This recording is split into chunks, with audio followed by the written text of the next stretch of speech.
Ça va, oui. Sauf que l'avion perd de l'altitude. On fonce sur les arbres. Et je n'aurai pas le temps de sortir les trains d'atterrissage. Mais y a quoi qui va? Ce qui va, c'est que je suis là.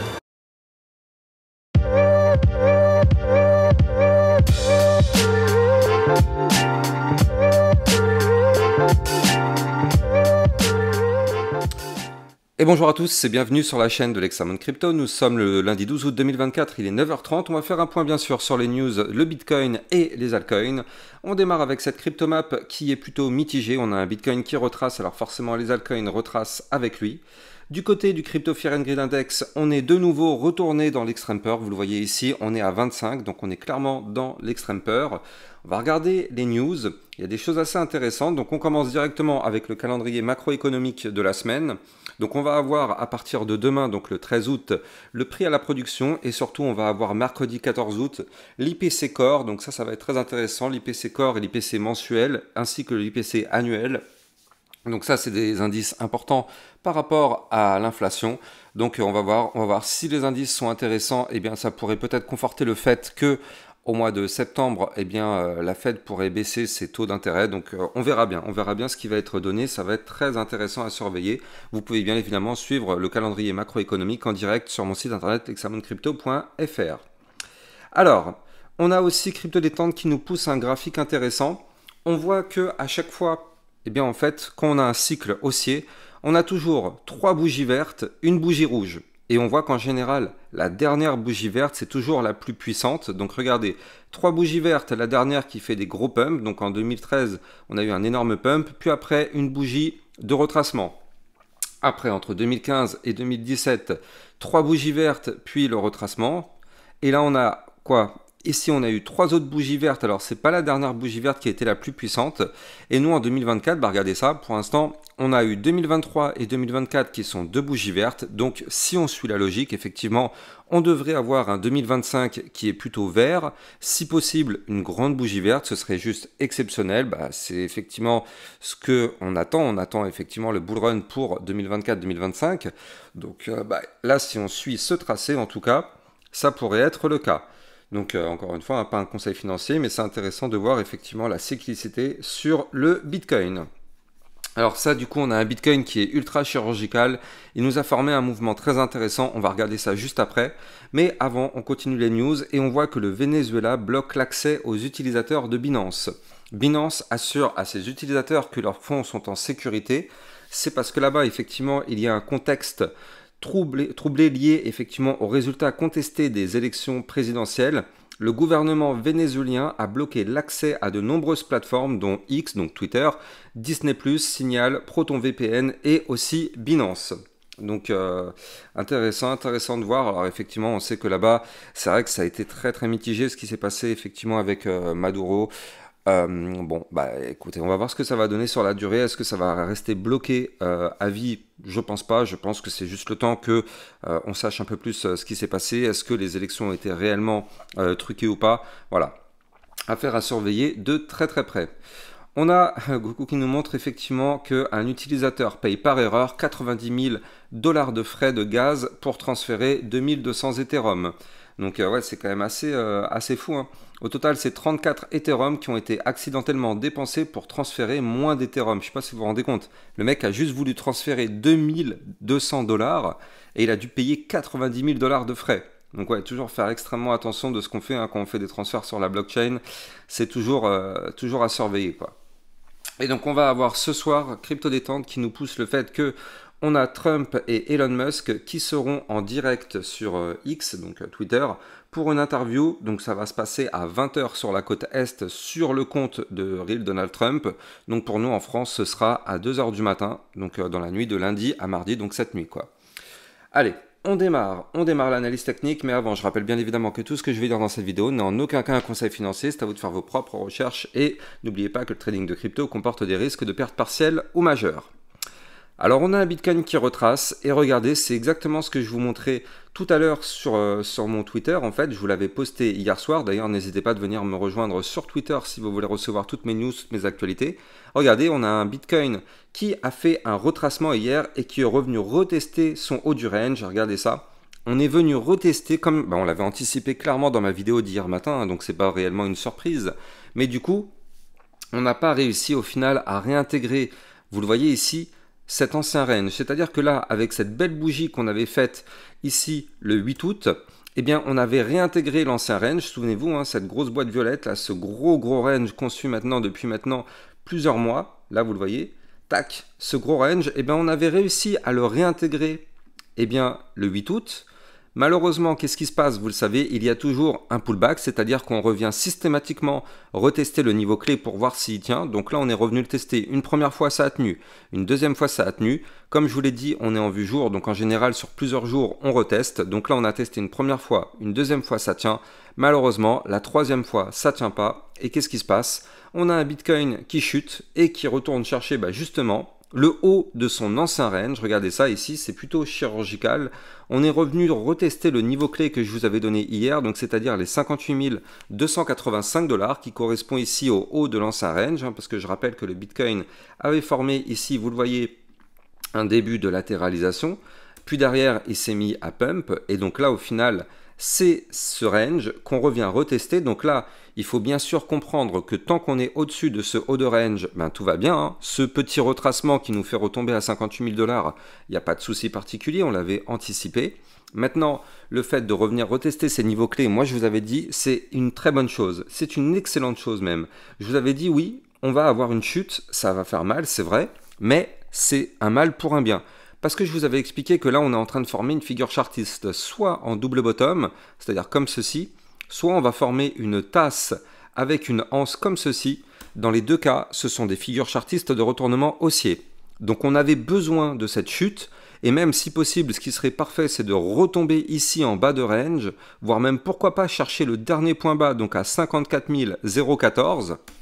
Alors oui, ça formerait un bain de sang sur le marché crypto, bien évidemment. Ça ferait très très mal, mais on en a besoin. On doit retomber pour former ce magnifique double bottom et pourquoi pas se relancer par la suite. Et cette fois-ci, avec la force du double bottom, alors là, dans ce cas-là, on pourrait revenir rechercher sans problème le haut de l'ancien range qui se trouve à 71 000 $. Il faut bien comprendre que pour pouvoir monter, il faut chuter. C'est toujours comme ça que ça marche. On monte jamais de façon verticale. Pour monter, il faut des figures qui nous font monter. Et effectivement là, on est peut-être en train d'en créer une qui pour l'instant, vous le voyez, elle n'est pas terminée. Hein. Il nous manque toute la partie de droite, donc il nous manque ça. Pour l'instant, on ne l'a pas. Si jamais effectivement on arrive à former ça, ça pourrait être très très très intéressant. Maintenant, il faut bien sûr comprendre qu'il ne faut absolument plus breaker ici ce point bas qui a été formé aux 54 000 $, pour être précis, ici à 54 018, parce qu'effectivement, si on break ce dernier plus bas, alors dans ce cas-là, la tendance baissière pourrait malheureusement continuer. Par contre, si on forme un point bas plus haut que celui-ci, alors oui, là, on pourrait effectivement former, comme je vous le dis, ce double bottom ou cette tasse séance qui nous permettrait de nous relancer.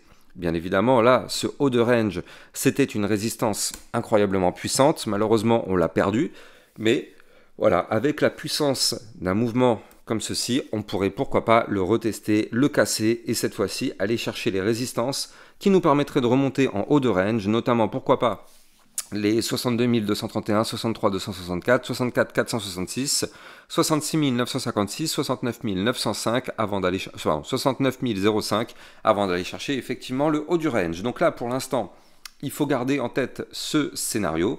Maintenant, ce qu'il faut bien noter, c'est qu'en vue jour, vous le voyez ici, le momentum MACD est vraiment à deux doigts de cross bull, c'est-à-dire que là, le trait bleu est vraiment pas loin de passer au-dessus du trait orange.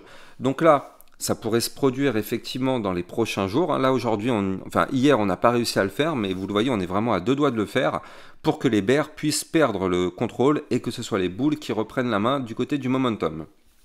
Je jette rapidement un coup d'œil du côté de la vue hebdomadaire. En vue hebdomadaire, donc on a un RSI à 48, donc toujours dans une zone de survente. Donc ça, c'est plutôt toujours très très bien.